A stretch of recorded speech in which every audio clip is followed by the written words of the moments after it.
come up with a way for us to have a baby of our own. Was Mr. Morgan with you at that time or not? I think we have a way to take down Drew Quartermain. You need to find Cyrus's killer so I can thank them. If I don't cooperate, you could send me to prison. General Hospital latest update. Carly is on a mission to find Cyrus' real killer while Brennan pressures Jocelyn into the WSB. Meanwhile, Drew betrays Jason, Brooke Lynn rejects Chase's shocking idea, and Tracy faces backlash for targeting Drew. As secrets unravel, major decisions will change lives forever in Port Charles. Hello everyone, welcome to my channel. I hope everyone is having a wonderful day. After watching these videos, please hit the subscribe button and give this video a thumbs up. General Hospital. Carly wants to find Cyrus' real killer. Brennan could send Jocelyn to prison.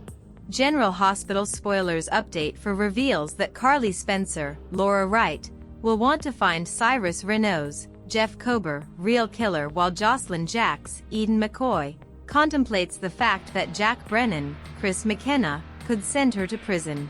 Wednesday's General Hospital episode will bring another look at Kai Taylor, Jens Austin Astrup, and Trina Robinson's, Tabiana Ali, budding relationship. The more time Trina and Kai spend together, the harder they'll fall for each other. Meanwhile, Brooke Lynn Quartermain, Amanda Seton, will face Harrison Chase's, Josh Swickard, shocker. Chase is sterile, but he'll make a suggestion that would allow him to have a baby with Brooke Lynn, at least in a way. Brooke Lynn may not be on board with Chase's idea, so she'll have to let him down gently if that's the case. Over with Jocelyn, she'll consider whether she's going to surrender to Brennan's request, though she'll wonder if it's really more of a demand. After all, Brennan could make sure Jocelyn ends up in the slammer if she doesn't get on board. Brennan indeed hinted to Colette Gerard, Mercedes Lopez Renard, that they needed to let Jocelyn think this was her choice. That makes it seem like Jocelyn doesn't have much of one here, but Brennan may continue to let her think it's her decision.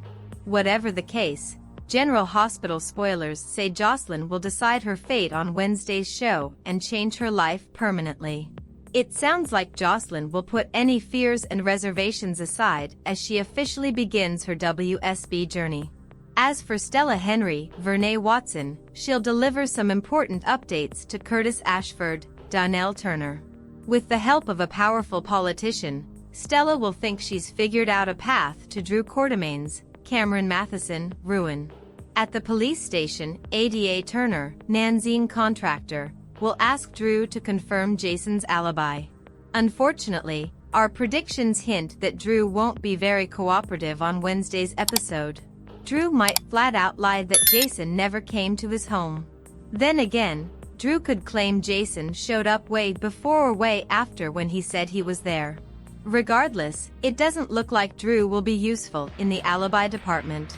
Jason will have to stay in police custody, so Diane Miller, Carolyn Hennessy, will come and brainstorm with him about who's behind the setup. In the meantime, Carly will make a desperate request to Willow Corinthos, Caitlin McMullen. Since Willow has some sway with Drew, Carly may push her to convince Drew to tell the truth. Willow may rush to Drew's defense and continue to let herself believe he's a good guy when his behavior says otherwise. Carly will also talk with Anna Devane, Finola Hughes, and express her desire to see the real Cyrus culprit tracked down. However, Carly will make it clear that she wants to thank the person responsible since they did the world a favor. While Carly unknowingly wants to express her gratitude to Jocelyn, Tracy Quartermain, Jane Elliott, will be busy retaliating against Drew in some way. We'll see Tracy use a new strategy as she tries to hit Drew where it hurts. General Hospital spoilers say Drew and Tracy have more showdowns in their future, so we'll bring you more news on their growing feud. Today's next update, Drew throws Jason under the bus, and Joss accepts Jack's offer to join the WSB. Today on General Hospital, Tracy's family disagrees with her latest move, Chase drops a bomb of an idea on Brooke Lynn, and Drew lies to Willow's face. In their room, Brooke Lynn finds Chase getting dressed. He explains he is headed to meet Dante at the gym. However, first, he thinks he's come up with a way to have a baby of their own. He suggests asking Finn to be a sperm donor, That way their baby would be a part of both of them. Brooklyn asks if he's already talked to Finn about this. Chase says he'd never talked to Finn before her, but if she's on board, they could talk to him tonight. Brooklyn says this is a huge decision, and they have to think about it. He notes it seems like she hates it. She doesn't, but she wants to have his baby, not his brother's, but she knows that's impossible. She points out that Finn takes being a father seriously, so he may not want them raising his biological child. She also says Christina and Molly tried to take this route, and it ended badly. She asks what happens when their child eventually learns that their father is their uncle. Chase asks if they need to know. Brooklyn says she'd never want their child to feel they were a consolation prize. Chase says he needs to get to the gym and meet Dante. She feels she disappointed him, but he wants them to always be open and honest with one another. Tracy's family disagrees with her. In the living room, Tracy reveals to the family that a judge has ruled that Drew cannot use the Quartermain name. Gio, Ned, Lois, Olivia are stunned, but Tracy doesn't want Drew tarnishing their family name. Lois asks what about Scout. Tracy says she is Alan's granddaughter and will always be a Quartermain. Lois asks why Drew has to be a Kane, then. Gio points out that he never knew his own father, and Scout will want the same last name as her dad. If she doesn't have the Quartermain name, she won't feel like she is one. Olivia agrees and Scout has been through enough. She has lost her mother and her home. Tracy says she's trying to protect her father's legacy from Drew's machinations. Lois says Edward tarnished the family name just fine. Tracy tells Lois she's a guest, so but out. Lois storms off, and Tracy asks Gio if something else is on his mind. Gio tells Tracy family is family, and you can't kick someone out because you don't like them. Olivia and Ned agree, and punishing Drew will only bring harm to Scout. Tracy tells Gio that he has no say in this as he's not a Quartermain, but if he was, he'd be a better one than Drew.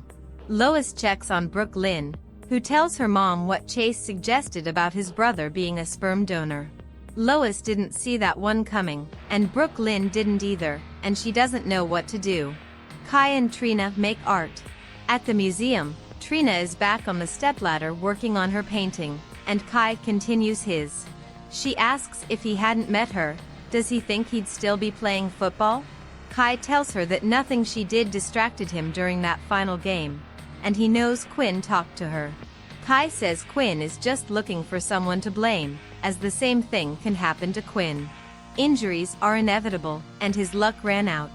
He doesn't want to think about never meeting her, as he'd be losing his mind right now if it weren't for her. He asks if Quinn was why she backed off seeing him. She says partly, but she also realized she took it upon herself to organize his life, and she should have respected him and his decisions. He admits she was pushy, but she also challenged him to open up and realize there are more possibilities than football out there. They get back to work, and Trina ends up tripping and falling, and Kai catches her. They then move in for a kiss. WSB Special Agent, Joss Jacks. In Jack's office, Joss tells him that she's not a spy, she's a college student. He tells her they'll train her, and she has the assets necessary to do the job, including wanting to make a difference in the world. She thinks he's mistaken as she tipped Cyrus off about the investigation into him, and Jack fed her the info that led her to the cabin. Jack argues that he only gave her clues, and she figured them out. Admittedly, he did not think she would bring a gun to the cabin. However, what she did, killing Cyrus, had to be done. He points out she likely saved countless more lives. Jack tells her that she will have to work in the shadows, and she can tell no one, not even her mother, that she's working for the WSB. Joss asks why she'd want to work for them. He tells her that covert work helps change the world. He is offering her a life, a career in which she can use her athletic skills and mind to make a difference. He asks if she's studying anything at school that compares to that. She admits she isn't. He asks how she felt stopping Dex's killer from killing again. She says it felt like he did something good. Jack says there are many other dangerous people out there, and sometimes you have to go outside the system for the greater good. Joss says she won't kill people, and he says they have others to do that. He tells her she is a college student and will remain one, and she can get into places and ask questions others can't. He asks how that sounds to her. She feels she doesn't have much of a choice, as he could send her to prison. Jack says a coerced agent does him no good. He is offering her the opportunity to make a difference in the world and to challenge herself like never before. However, if she doesn't want it, that's fine. Whatever she chooses, he asks she never mention this to her mother, they'll forget this happened, and she can go and get her degree in environmental science. Joss asks if he really thinks she'd make a good agent. He does, so she wants to do it, for the reasons he said, but also for Dex. He says excellent, and she leaves tonight. Curtis and Stella plot against Drew. At the hospital, Stella tells Curtis she talked to her friend, Congressman Doug Henderson. She says Congressman Henderson will meet with him, and he has to convince Doug that Drew is only out for himself. Curtis practices an approach on Stella, who pretends to be Doug. He tells Doug that Drew wants to be on the appropriation committee only to carry out his vendetta against Aurora, a company he founded, but it was taken from him.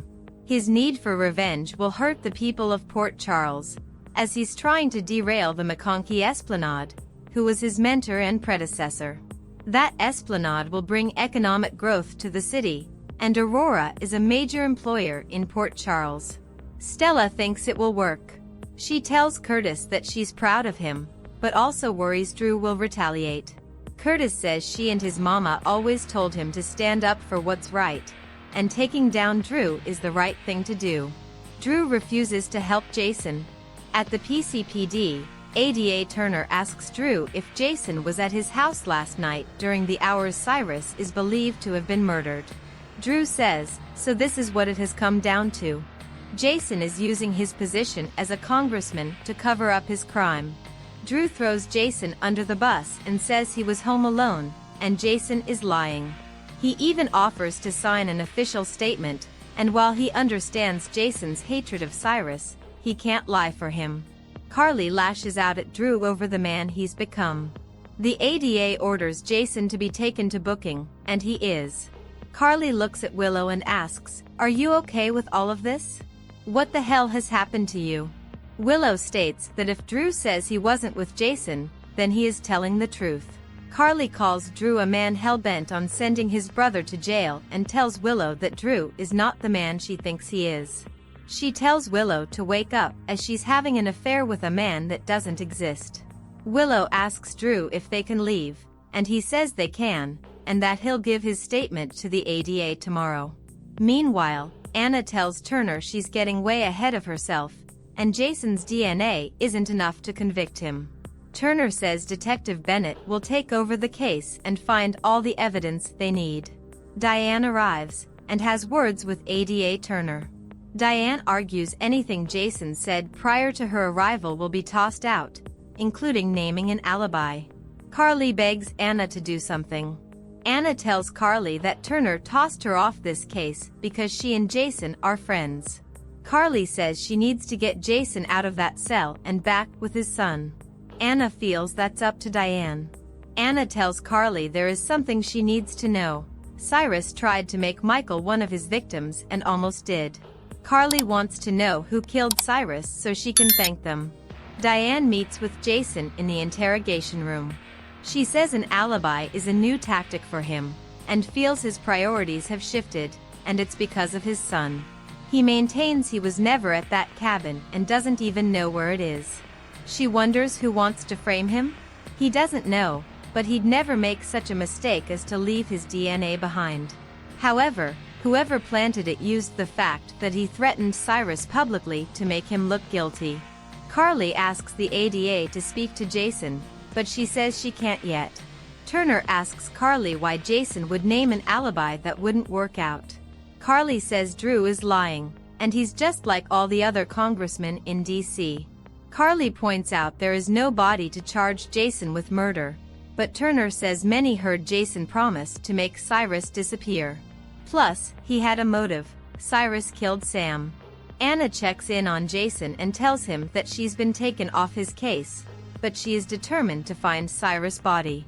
Jason says she won't, as Cyrus was taken out by a pro, one who doesn't leave tracks. That gets her thinking. Diane returns with an order from a judge to release Jason, and the judge agrees there is no case. Turner says they'll still make a case, which Diane insists she will fight. Diane goes with Jason to be processed, and Carly tells Anna that she's glad this is over. Anna says it's not, and whoever killed Cyrus set Jason up. If Cyrus' body is found, Jason will be back in here. She is determined to find out who framed Jason and planted that evidence. Willow moves in. Drew takes Willow home and says he's so sorry about what happened at the station. Willow doesn't understand why Carly kept calling him a liar. He says it's Carly's MO these days, and if she has anything that she wants to ask him. She has no questions, and he thanks her for believing in him. She knows they have a connection. She doesn't have to pretend with him, and he accepts her. Carly acts like he stole her from Michael. She regrets how Michael found out, but she chooses him completely, and wants the world to know it. Willow says she and the kids would love to move in with him. They kiss. On the next General Hospital, Chase vents his frustrations to Dante. Lois tells Brooklyn this is her choice. Carly wonders what trouble Jack's been up to. Martin tells Tracy it's time to revisit the cease and desist discussion. Sidwell takes Lucky out again. Laura warns Sunny not to retaliate. Lulu pleads with her still unconscious brother that she can't lose him too. Thanks for watching this videos. Please hit the subscribe button for more updated news.